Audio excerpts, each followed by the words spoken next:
Il vaut mieux acheter que louer. Cette phrase, tu l'as sûrement déjà entendue des centaines de fois, surtout si tu approches les 30 ans, l'âge soi-disant idéal pour penser à ton premier chez toi. Mais est-ce que c'est vraiment plus avantageux d'être propriétaire? Pour acheter ton logement, tu dois apporter au minimum 20% du prix d'achat. Autre règle, 10% des fonds doivent être payés cash. Pas avec ton deuxième pilier par exemple. Tu devras donc sûrement emprunter de l'argent à ta banque. Ces 10 dernières années, les taux hypothécaires étaient bas. Du coup, c'était plus rentable de rembourser ton prêt chaque mois que de payer un loyer. Mais ça, c'était avant que les taux d'intérêt prennent l'ascenseur pour contrer l'inflation.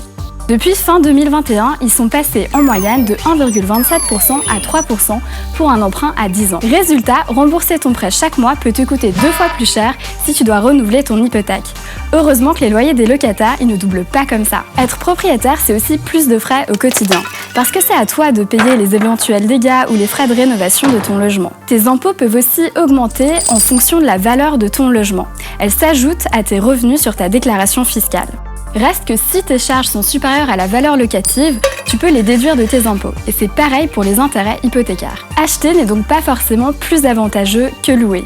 Ça te demande de lourds investissements et puis même si le prix des logements a augmenté ces dernières années, ça ne te garantit pas une plus-value à la revente. Avant de te lancer, pose-toi les bonnes questions.